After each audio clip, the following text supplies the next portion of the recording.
There are moments in history when time does not move in a straight line. It bends, it branches, it separates into invisible directions. And we are living in one of those moments right now. You may have felt it without being able to fully explain it. A strange tension in the air, a sense that something profound is shifting beneath the surface of everyday life. For some, it appears as anxiety. For others, as a quiet inner calling. And for a few, as a clarity that does not come from external answers, but from within. When people say that the coming years will be the most important in history, most minds immediately turn to external events, technology, global crises, economic instability, visible conflicts, or power struggles. All of this is real, measurable, and historically documented. But it is only the surface layer. What is rarely discussed is that the most decisive moments in history do not begin in the world. They begin in human perception. History changes when the way we perceive reality changes. And this must be stated with precision. The coming years will not be equally important for everyone. They will be transformative only for those who learn how to see. This is not prophecy.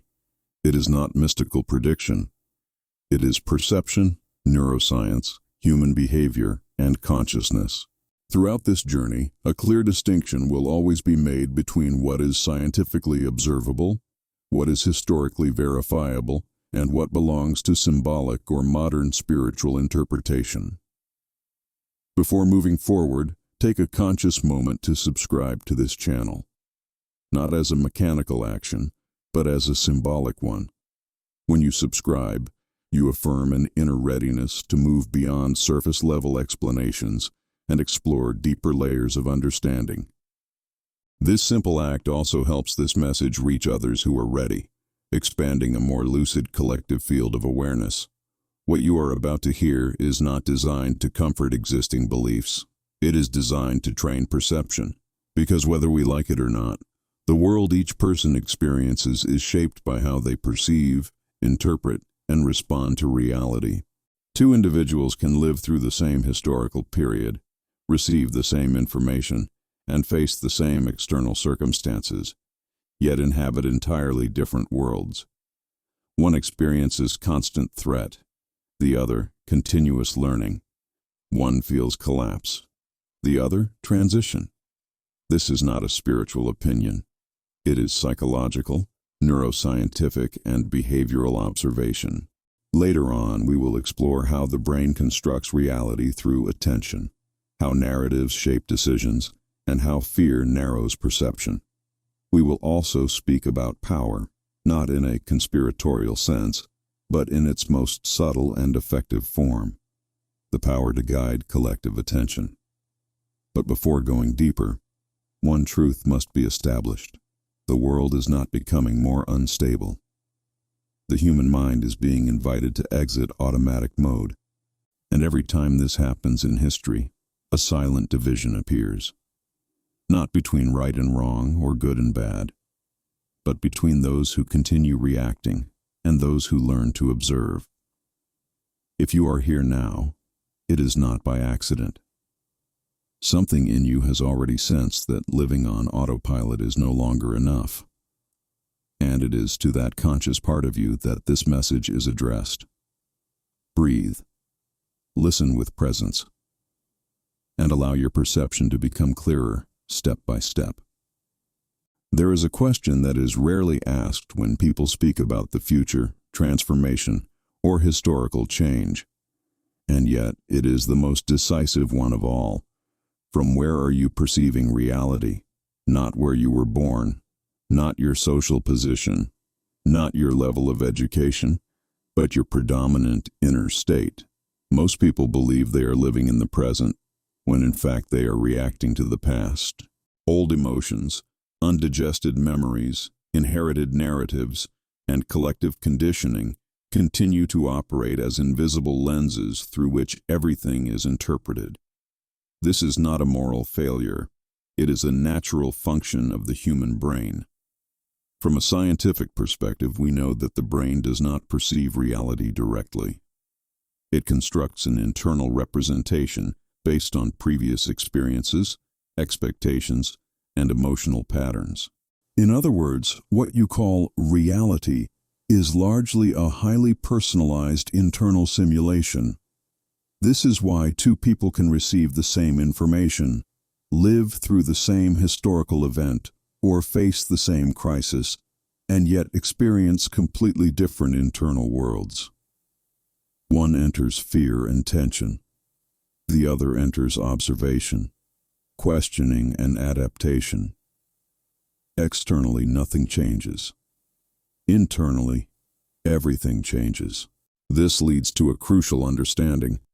The coming years will not only amplify external events, they will amplify internal states. Whatever already exists within each individual tends to become more visible, more intense, and more decisive. Those who live predominantly in fear will perceive threats everywhere.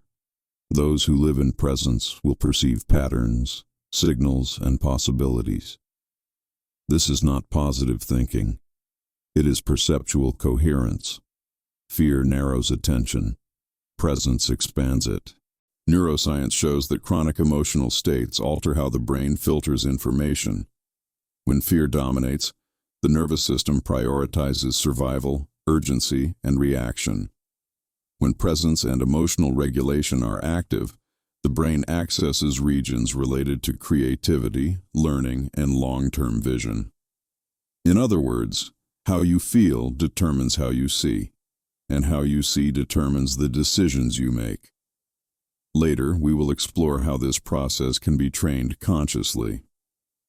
But for now, one simple and uncomfortable truth must be acknowledged. No one enters the coming years as a blank slate. Everyone enters from a very specific inner starting point. Some enter carrying accumulated tension. Others carry a silent search for meaning. Others feel an awakened curiosity they cannot yet name, and this creates something rarely perceived. The same objective timeline unfolds into multiple subjective timelines. Historically, it has always been this way. In periods of major transformation, some experience psychological collapse, some adapt mechanically, and some expand consciousness. The difference has never been the events themselves, but the quality of perception. Perhaps now you are beginning to sense that the most important question is not what will happen to the world, but from which inner state am I meeting what happens? That answer, more than any external prediction, determines the true impact of the coming years on your life. There is a deeply rooted belief in modern culture that the world happens first and then we react to it. This idea feels logical, but it does not hold up scientifically, psychologically, or experientially.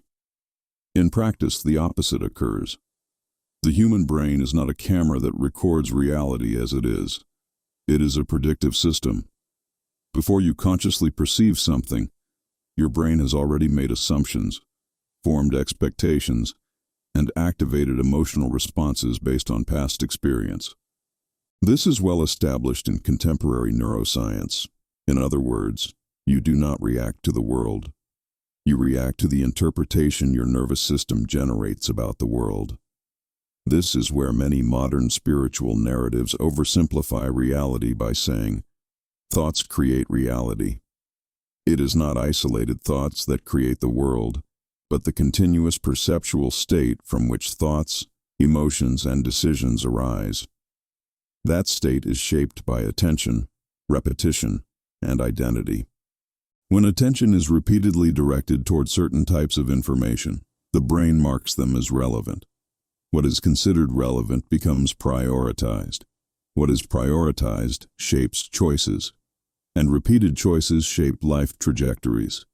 This process is silent, gradual, and extremely powerful. That is why two people can live through the same historical period and, years later, feel as if they lived in entirely different realities. One experiences collapse, the other experiences maturation. Not because the facts were different, but because perception was different. Historically, this has always been the case. In times of great change, Those who cannot contextualize what is happening tend to focus on visible effects: crises, ruptures, conflicts. Those who observe more deeply begin to notice patterns, cycles, and transitions. From a symbolic perspective, and here we are clearly in the realm of modern interpretation, it can be said that humanity is not only changing external systems, but reorganizing consciousness itself. This is not a strict scientific claim, but it aligns with recurring historical and psychological observations. When perception changes collectively, new world models emerge. The central point is this: perception precedes experience. This leads to an uncomfortable yet liberating realization. If perception creates lived reality, then changing perception is the most direct way to change experience, not by denying reality, but by accessing deeper layers of it.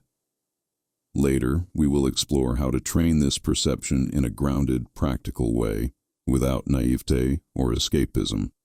But first, it is essential to understand why most people do not make this shift, even when they sense that something needs to change. Here we encounter a crucial factor.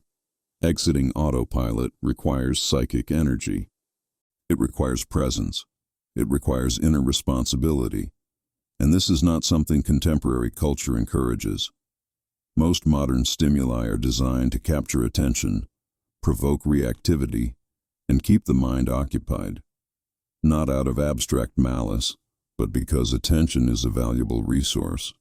Wherever attention rests, reality consolidates. And this naturally leads to a question you may never have asked with clarity before. Who is training your perception right now? There is a reason why seeing beyond the surface is uncommon. Not because it is impossible, but because it requires something most people are rarely trained to sustain: conscious discomfort. The mental autopilot is not a flaw in the human system. It is an adaptation. In complex and unpredictable environments, automated responses conserve energy.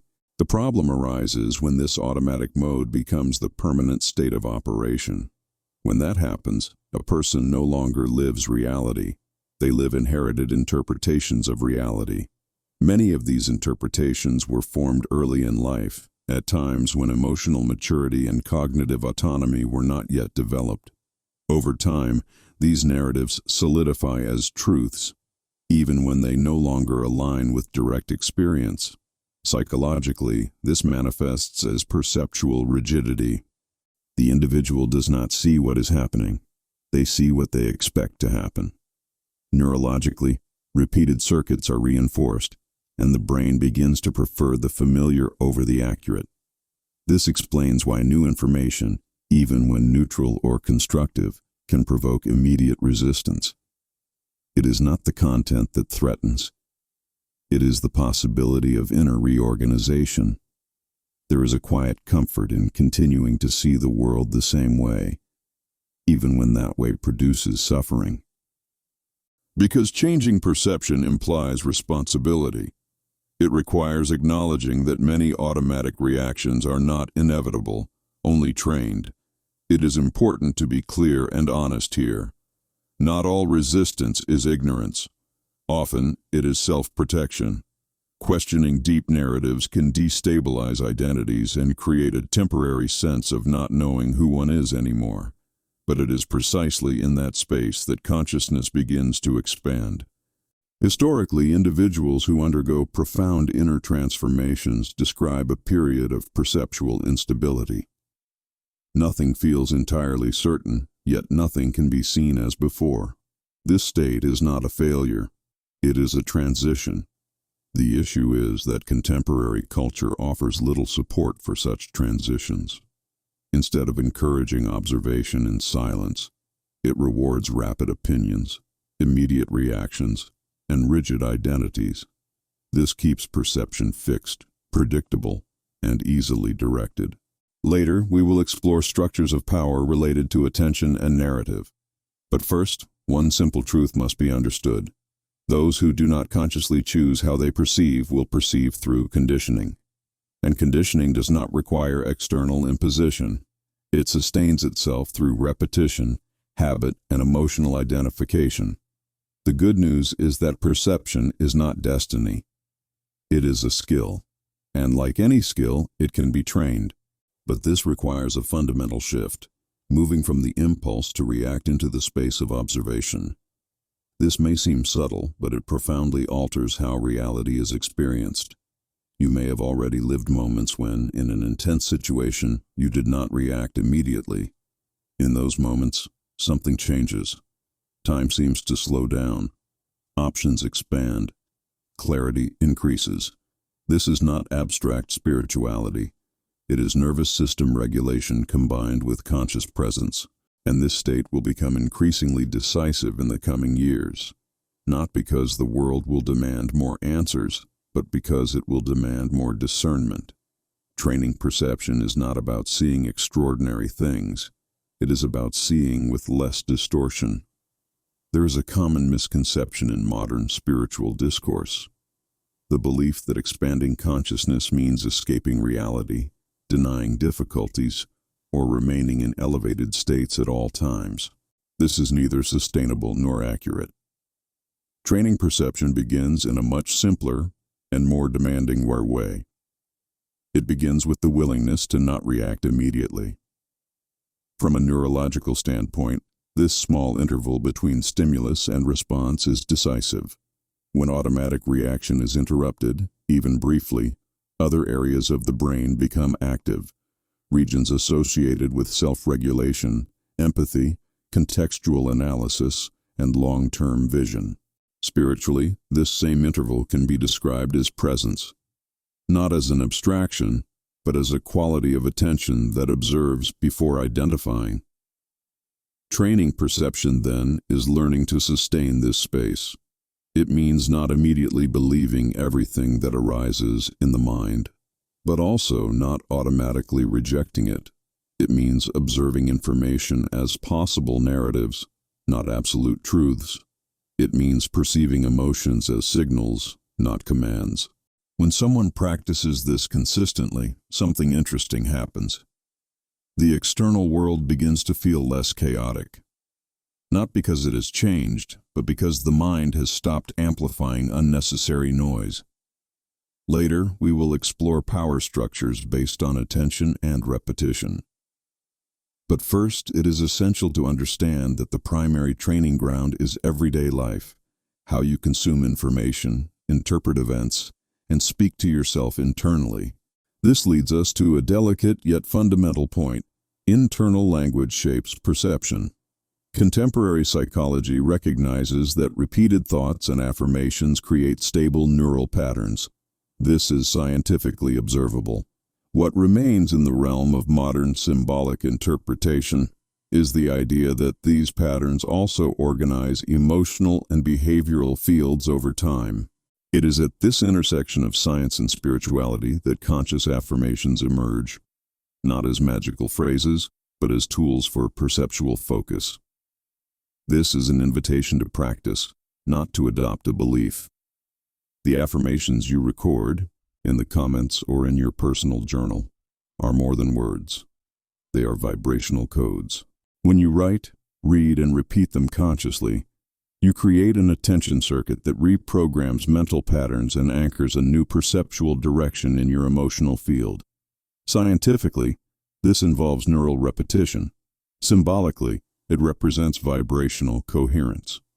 This is why inviting you to comment is not only about engagement, it is about nourishing a collective flow of awareness. It is an anchoring exercise. Daily repetition transforms vibration into identity. If you wish to seal this understanding now, write, here, or for yourself. I consciously choose the frequency that creates my world.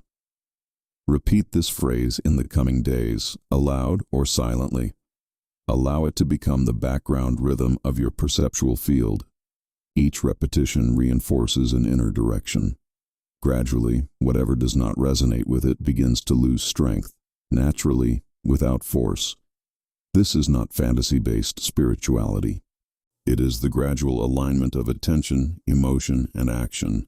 And as more people do this consciously, the collective field reorganizes itself.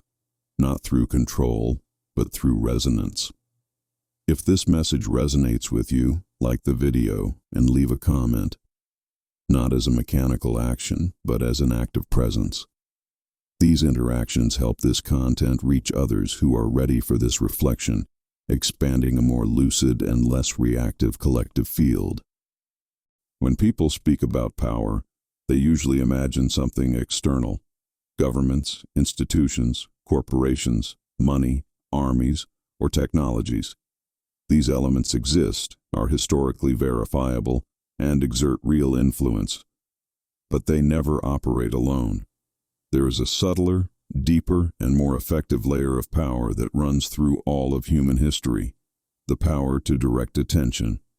Nothing influences human behavior more than what receives repeated attention. This is not a theory. It is a well-established fact in psychology, neuroscience, and behavioral science. The human brain learns through repetition. What is repeated becomes familiar. What becomes familiar starts to feel true, necessary, or inevitable. This is how narratives are built. Narratives are not lies by definition. They are structures of meaning. They organize informational chaos and offer simplified explanations for complex realities. The problem arises when narratives stop being questioned and start being absorbed automatically. Whoever controls dominant narratives does not directly control people. They control the perceptual field of possibilities within which people think, feel, and decide. This has always been the case. Throughout history, religions, empires, ideologies, and economic systems have shaped narratives to organize societies. What is different now is the speed and scale at which narratives spread. Never before has there been so much access to information. And paradoxically, never has discernment been so rare. Information overload does not automatically expand consciousness. Often, it fragments it. An overstimulated mind loses depth. It reacts instead of investigating. It positions itself instead of observing. This is where fear becomes an extremely effective tool. Fear narrows focus, reduces nuance, and creates artificial urgency. In prolonged fear states, the brain seeks immediate safety, not truth. It seeks belonging, not clarity. This does not mean there is a centralized conspiracy controlling everything. That simplistic interpretation is another form of blindness. What exists are structural dynamics that reinforce one another: attention, repetition, emotion, and identity. When a narrative is repeated with enough emotional charge, it becomes part of identity. Questioning it stops being an intellectual exercise and begins to feel like a personal threat. This is why training perception is so decisive. Those who learn to observe narratives without merging with them recover something precious: inner freedom. Freedom not in the sense of controlling the world, but in the sense of not being internally controlled by everything that passes before the eyes. Later we will explore how this perceptual autonomy reshapes concrete choices, information consumption, relationships, professional decisions, and even how the body responds to stress. But first, one honest recognition is necessary. No one is completely outside these dynamics. We are all influenced. The difference lies in awareness. Awareness does not eliminate influence. It creates space between stimulus and response. That space is where personal power begins. Each time you choose more carefully what you consume, emotionally reinforce and replicate, you stop being merely a transmission point for narratives and become a conscious filter. This may seem small compared to the scale of the world, but its effect is profound, because history is not shaped only by visible events. It is shaped by millions of micro-perceptual decisions happening silently every day. Each time someone chooses observation over reaction, something reorganizes. First internally, then in relationships, then in systems. Not through external revolution, but through a shift in state. When everything shared so far is observed with attention, something begins to organize internally. not as an isolated idea, but as a map, a simple yet demanding one. The coming years do not require more knowledge. They require clearer perception. They do not ask for quick answers, but sustained discernment, not absolute certainty, but continuous presence. What will become increasingly rare, and therefore valuable, is the ability to remain conscious amid complexity. Science shows that attention shapes the brain. Psychology shows that narratives shape behavior. History shows that real change begins when perception changes. Modern spiritual interpretation adds a symbolic yet powerful layer. When perception shifts, lived reality shifts as well. Not because the external world obeys desire, but because the observer inhabits a different quality of presence. This is not escapism, it is maturity.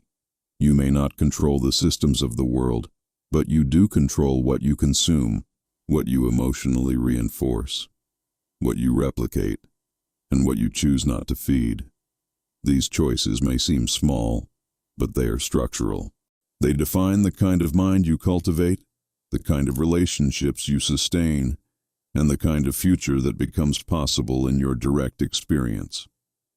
One essential point deserves reinforcement. Consciousness is not isolation. It is relational responsibility.